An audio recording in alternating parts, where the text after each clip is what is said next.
Hey guys, how's it going today? Today I'm going to be showing you how to install IIS on a server 2019 and also configure PHP, install PHPmyadmin, and MySQL database. So let's go ahead and start the process. Open up your server manager, go to Manage, go to Add Roles and Features, click Next, Next, click Next. Okay. So we need to find web server IIS, check mark that, hit add feature, hit next. Then we don't need to install anything else, so go ahead and hit next. Then hit next. Usually the defaults here are pretty standard, but I need some of these, but this is custom for me.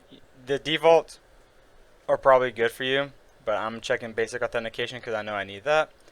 And literally everything else is, let's go ahead and enable the logging tools. Yeah, everything else I don't really need, but usually the defaults are pretty good for anybody, especially if you're just running like a website, WordPress, something like that, you'd be fine. So go ahead and hit install. It is adding this feature now. I'll go ahead and pause this because this can take, I don't know, like 15 minutes or less depending on your server specs, but I'll go ahead and pause this. Well, while we're waiting for this to install, we can go ahead and open up Google Chrome on here, and we can Google, we're going to need a piece of software. So once IIS is done installing, this piece of software will help us so easily install PHP and our MySQL database. Now there is a different way you can do this. You can install it manually, which is fine, but I'm just doing this for the average person that doesn't know how to do it, and it's just very easy this way. And it's going to be the website platform installer, Microsoft website platform installer. It's going to be your first link here. Make sure it's got the Microsoft website link there. Go ahead and click on that and do install this extension. So don't worry, it's not going to install anything. It's going to download a .msi file, and then we're going to run this once IIS is done installing. And you can see we're still chugging along here. So I'm going to pause it again, but at least you have that MSI file already downloaded. So as soon as we install IIS, we're going to close this out and then run this website platform installer and go ahead and get PHP installed with MySQL installed as well. Alright, the service is done installing. We can go ahead and hit close. We can close out of that, we don't need that anymore. Close this out. Now we can go to our downloads folder. Double click on the website platform installer. Wait for that to load. Go ahead and hit I accept. Install. Hit yes. This tool is it's not just for PHP and MySQL. It can be, I think you can even install WordPress with it. It's automated. It's really nice. You can install .NET frameworks with it, all kinds of things. We'll show you that right now. So go ahead and open up the Microsoft Web Platform install. If you don't see it on this list, then just search for it. Let's go ahead and open it up. Hit yes. It's going to take just a second here for this to load up, and then once it loads up, we can go on the search bar and just type in what we want. So I'm going to search for obviously PHP and MySQL. So if you go to products here tab, and you can select kind of like the databases. It will show you SQL, MySQL, and everything like that. But we're just going to go to all and search for PHP. And I'm going to sort by release because I want usually the latest. So here we go, PHP 7.4.1. We're going to hit add. And you can see I automatically added that extension here for us, which is nice. So once that is added, then we're going to search for MySQL. 5.5, add, and then hit install. And then you're going to have to generate a password. Yep. So I like just generator.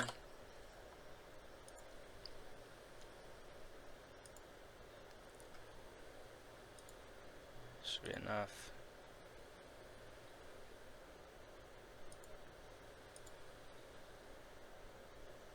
Yeah, sometimes I don't think MySQL likes all those funky characters.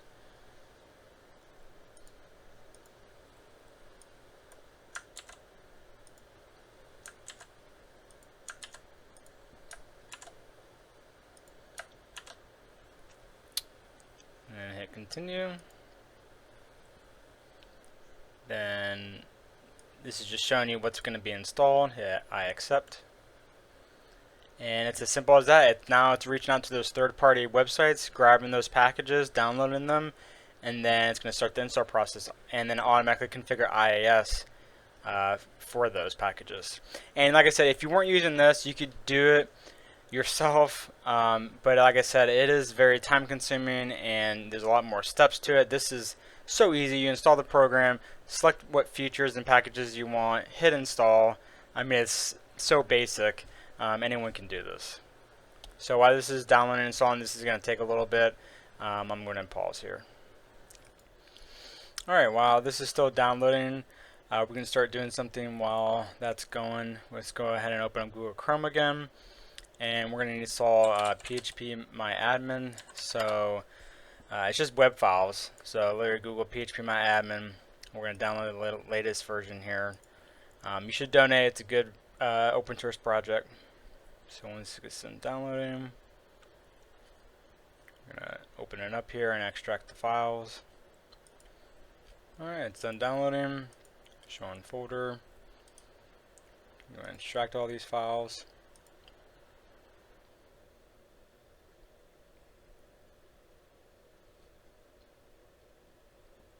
It's going to take a little bit because it is a lot of files. Alright, let's see. While we're waiting for that, let's go ahead and check this. Looks like it ran into a small error trying to install the manager, which is we don't really need because we don't have multiple versions of PHP, so we don't need that. And then when it's cast extension, don't really need that. So right now, at least, we can get that reinstalled. So let's go ahead and hit finish because we got everything else installed. PHP is installed and MySQL is installed, so that's good. So finish, exit. We're going to close out of that, and we'll wait for that to finish.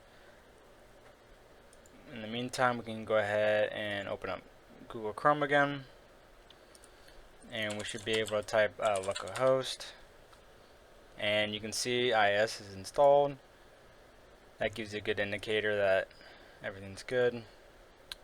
So we go to our C drive, Internet Pub, then www.root. And we're going to create a new file here, index.ph. Oh, we need to, yep, that's one thing. We don't need to go to view, do file name extensions so we can see the file extension of files and change that to what we want to change it to. So that's PHP. And I also like installing Notepad++ because it's just easier and it's lightweight to install, so you can edit files and whatnot. But you can use whatever editor you want.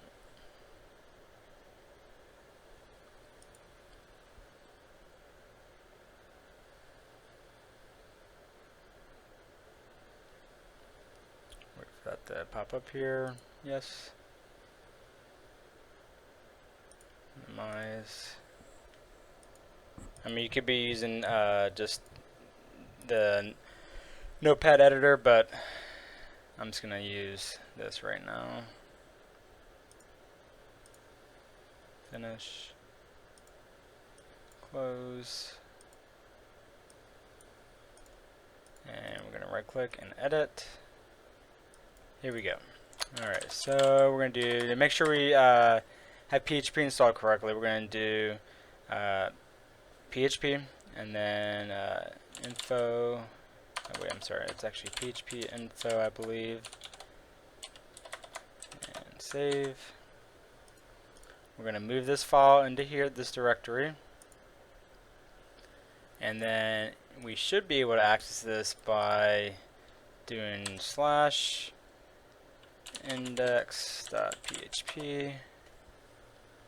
And there you have it. So you can definitely tell PHP is successfully installed. And it's giving me the PHP version and all the details about it. So you can see that is installed correctly, which is good. So I'm going to delete that because you definitely don't want to keep that on your web server. So we're just waiting for this done. This is almost done. And then can extract these files. So I'm going to rename that. I'm going to do cut. Paste. Continue. Open the web browser again. Localhost. And /PHPmyadmin. And we should get the PHPmyadmin. Yep, and there you have it. So we're going to log in that with that password that we set earlier.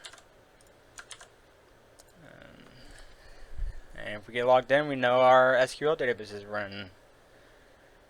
There you have it, you guys. So it's really not that hard, especially when you're using that web platform installer. It's very useful. It gets you up and running very quickly instead of doing it the manual way. So now you can go ahead and upload your web files up here. You can deploy WordPress, whatever you might be installing, custom script, whatever. But yep, there you have it, you guys. Installing PHPmyadmin with IIS, PHP, and MySQL. Have a good one.